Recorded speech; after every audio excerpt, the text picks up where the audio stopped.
Hello viewer, I'm Rhett McDaniel and I'm the Assistant Director for Digital Media at the Center for Teaching. In this video we're going to talk about sourcing images and graphics for your online course or your presentations or anything where you need to find some good high quality images.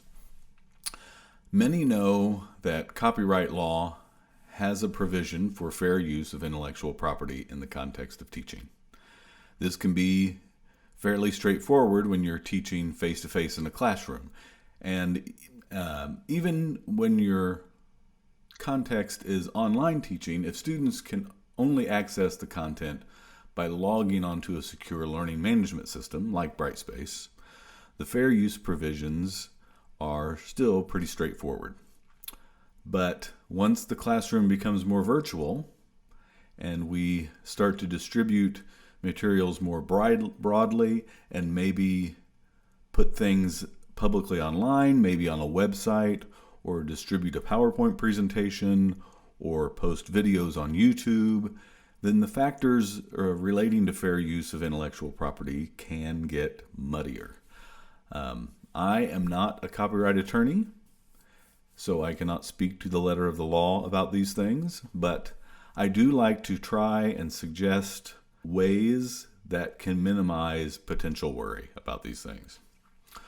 One way of safeguarding that no matter where your content ends up, that you're going to be fine is to simply use images and sounds and videos that you know you have permission to use. So in this video specifically, I'm going to show you some sources for either copyright-free images and graphics or ones that require only attribution, meaning that you don't have to pay for them or to have some sort of subscription to get to them. I'm going to be showing several websites during this presentation, and the links to those sites are on this web page. So you should feel free to click along as I do. So with that, let's get started. So the first thing I want to talk about is the one that you probably already know about, which is Google, right? So I would not suggest that you do just a raw Google search for images, but there is a way to filter them. So let's start here. So if I search for dog, this is going to be my go-to animal for this session, because who doesn't like to look at a happy dog? So if I just do a regular web search, I'm going to get everything. But I can, of course, just filter for images. Now these images might be all kinds of copyright permissions required to use them.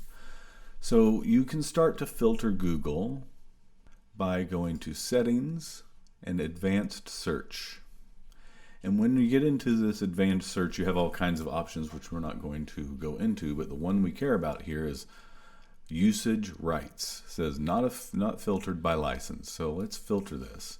So we have a few options here. We have free to use or share, even commercially.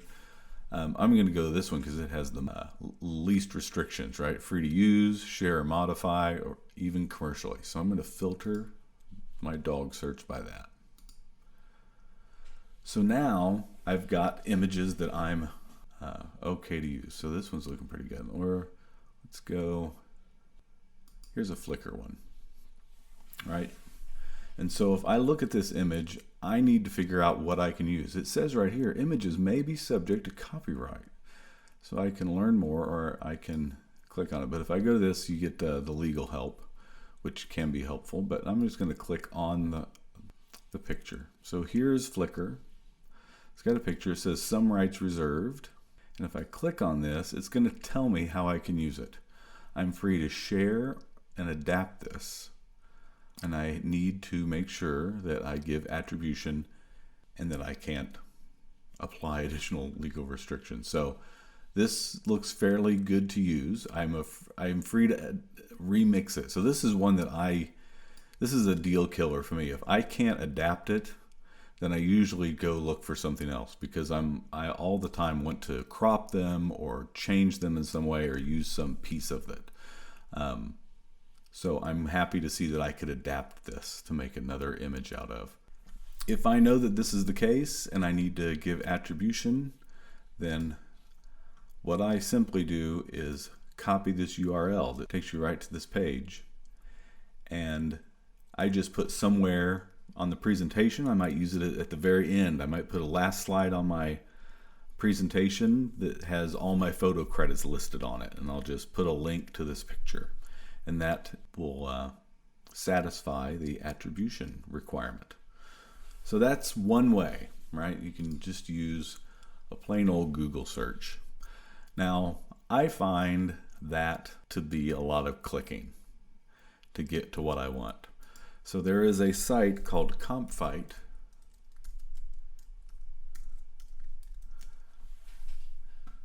that does the same thing. So if I just start at CompFight and type in dog, I will get this site. And right now, over here on the left, I can see where I can filter it. Right now it's any license, but I can click here and click on Creative Commons, and these are ones I would be allowed to use with some restrictions or no restrictions. We have to find out. Now this is similar to like what we did in Google, except we got here a lot faster, I think. So now I can click on this and I can say, here are my rights.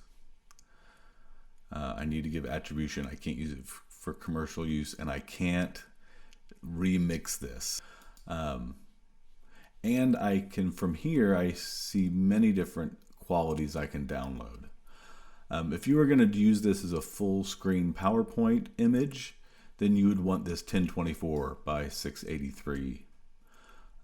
This one might be overkill. You might be inflating your PowerPoint presentation file size needlessly. But if you were going to just use a small one, you could pick one of these other ones to reduce file size. So you would just pick it and download it and use it. So this is where I would typically go first. And the reason why I like these is often they are snapshots made by everyday ordinary people. Right? That feels like a snapshot more so than one of these, right? Which are professionally taken. Now, what I will say you should never ever do is copy and paste this thing into a presentation that still has the watermark on it. Although I have to say I've seen it in presentations, and so that's a huge no-no to do that. So that is CompFight and Google. So those are two similar kinds of searches. The other place I want to take you are to some photo sites that are more professional. And this link that I've provided will give you 21 of these sites. So there's a bunch to look through. One of my favorites is Pixels, and so we do this. So here's what I like about these, is that these are free. The other two things we just saw, the Google Advanced Image Search and CompFight, those all required attributions, right? And so you had to put somewhere where you got the picture. These sites I'm about to show you could not be freer. So let's say you wanted to use this image. This thing is just free to use, and I can download any quality that I want. These things are completely free. And so they have some good images here, but again, these can look very staged and very stock. So there's a danger, I think, in using too many of these. What I would use these for are to maybe start off a topic, right? Some big kind of headers, somewhere where you want something bold. Maybe it's the title card of your Brightspace course where you get to pick a picture for your banner. One of these images could work well for that. You wouldn't use this to talk about homework because no one's going to believe that that is a life they lead. You kind of want to use something that's a little more down to earth. I'm going to show you a couple more of these because some of them are very good. This Unsplash I like. Again, they can be a little commercial feeling, but like that can introduce a segment. Download free. Some of the sites will even say completely, let's Pixabay, free images. So here's a bird. This thing, it even spells it out for you. Free for commercial use, no attribution required. So none of these things even require you to even give credit for them. And again, it's just a free download. You choose the size, you hit download, and it comes into your machine just like that. This one I might show you, Gratisography, because they have a niche and it's weird photographs. So if you're looking for something a little comical, if you're thinking about your social presence in your class, you may start a section by using some of these more light-hearted kind of images. But again, these things are totally free. I'm not sure what use you would find for that one, but let's see what we got. View similar ones. No need to give any attribution for those at all. So there's 21 of those sites right here you can look through. You don't want to look through all of them all the time or you will go crazy. So that's those. The next thing I want to show is Microsoft Word.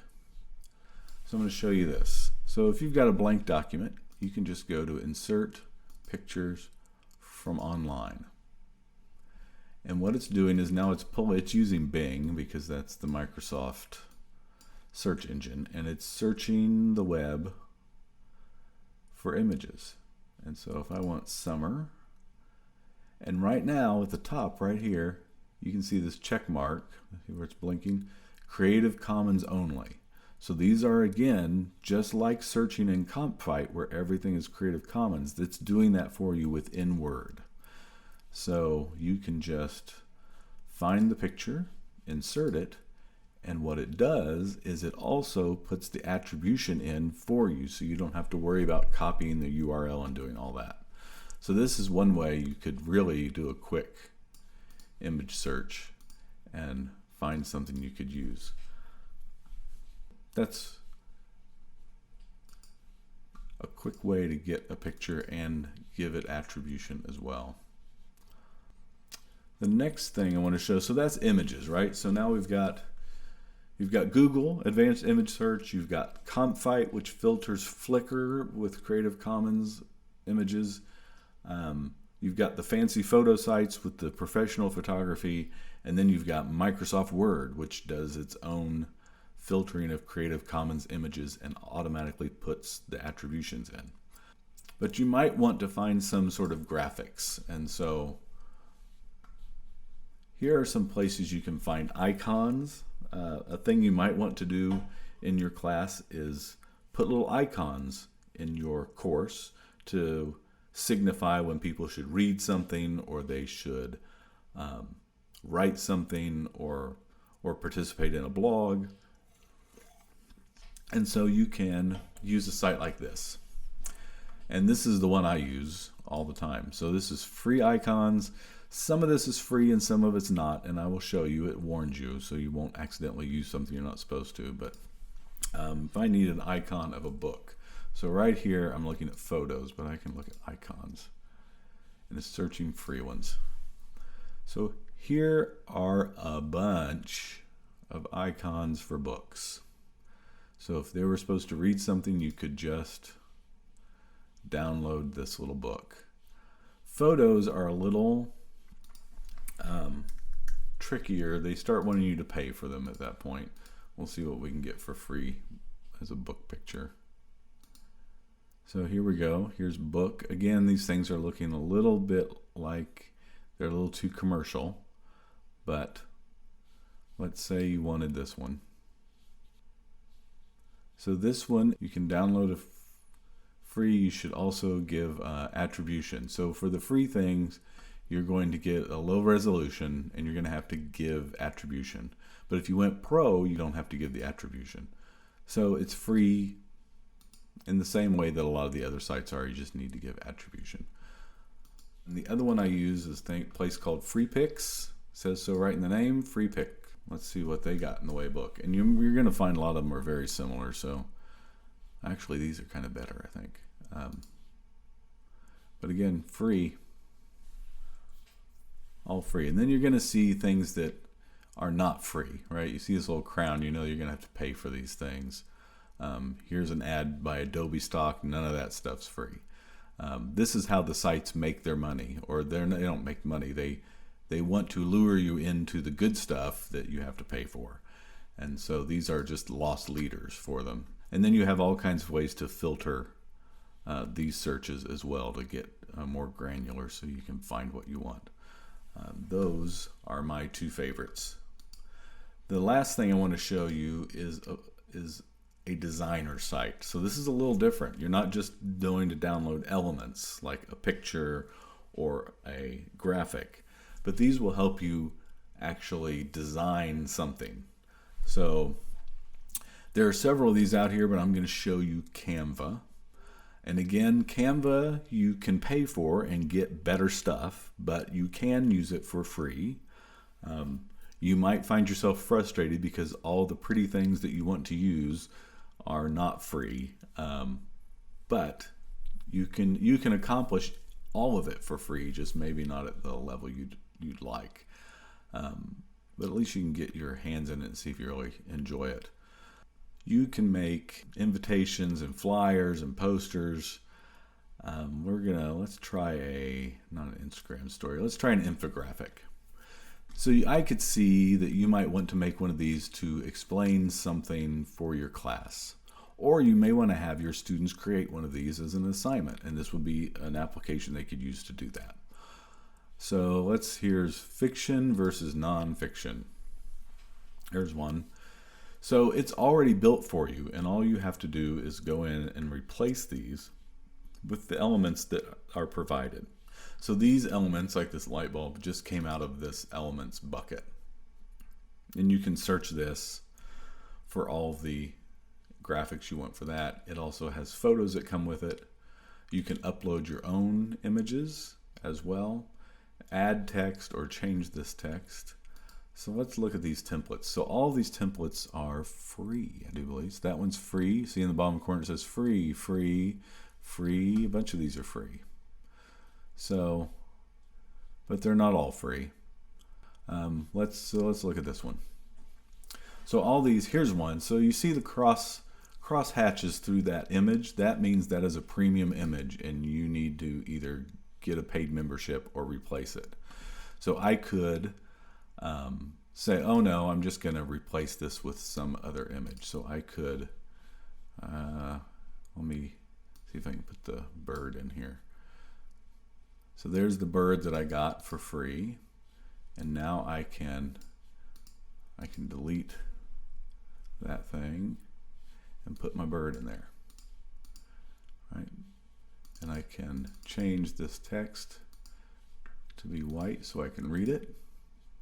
I can change it. I'm not sure what kind of bird that is. And place this text wherever I want it.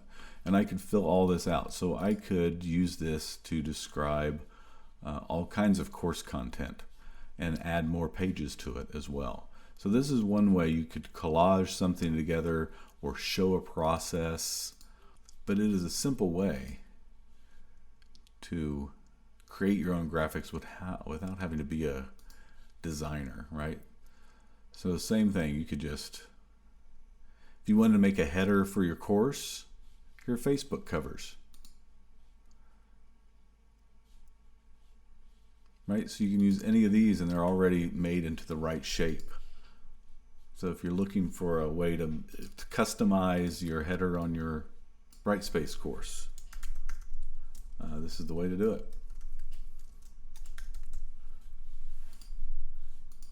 And that one looks like it's free. That one's free. So after I said this, the good stuff isn't free. There's a lot of good stuff that's free on this one. So I would advise against prettification, just to make something because it's pretty. Because it takes time to make these things. And what I do is I look for places in the course where some sort of graphic or an image can support the content, and that's where I spend my time. If you do that, then the course will, as a byproduct, become more graphically interesting, and you won't have to worry about making it pretty, which is what many people come to me and say, I just want my course to look prettier. And so my advice is to find places where a graphic could help the content. Do that, and it will automatically start looking better. That is all the sites I'm going to show you today. Thank you very much. Hope you found this useful.